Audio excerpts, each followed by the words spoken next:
Mga kapaglaom, maayong buntag kaninyong tanan. Ang atong hilisgutan karong Mayo 18, giuluhan og mapugnanon diha sa pagbuhat. Ang atong teksto makita sa Ecclesiastes 5:18. Kini ang akong nasayran. Ang labing maayo nga mahimo sa tao mao ang pagkaon ug pag-inom ug pagpahimulos sa iyang hinaguan sulod sa bubong kinabuhi nga gihatag sa Dios kaniya. Kay mao kini ang iyang palad.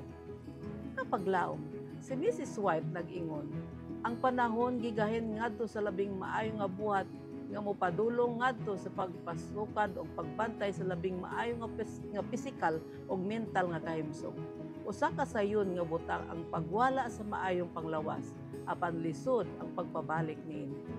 Dili nato tugutan ang pagpagamay o pagbakol sa usa ka gimbuhaton sa hunahuna o lawas sa pag-abuso sa bisan hain nga bahin sa buhi nga makina. Kadtong naningkamot pag-ayo aron mahuman ang daghang gingbuhaton sa gihatag nga panahon ug mopadayon og pagbuhat kung ang ilang pabuot magasulti kanila nga kinahanglan sila mopahulay, maoy dili mga nakaganansya. Nagakinabuhi sila sa hinulaman nga kapital. Nagagasto sila sa mahinungdanong kusog nga ilang kinahanglan sa malabot nga panahon. O kung kinahanglanon na ang kusog nga pinasagad nilang gigamit, wala na kini. Ang panahon sa ilang pagpanginahanglan miabot na, apan ang ilang pisikal nga kapaninghuhaon nahurot na. Ang tanan nga magasupak sa balaod sa maayong panglawas, usahay kinahanglan magaanto sa mas dako o mas gamay nga level. Daghan sa kakapoy ug kahago diin sila nagaluya ug nagatigulang dili sa mga lulan nga gihatag sa Dios kanila. Kun dili mao ang ilang gidala sa ilang kaugalingon pinaagi sa paghimo sa mga butang nga giingon kanila sa pulong sa Dios nga dili pagahimuon.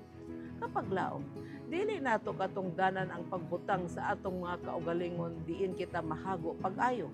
Adunay mga panahon nga ang uban mahimutang niini nga sitwasyon, apan kini dapat usa ka eksepsyon, dili balaod.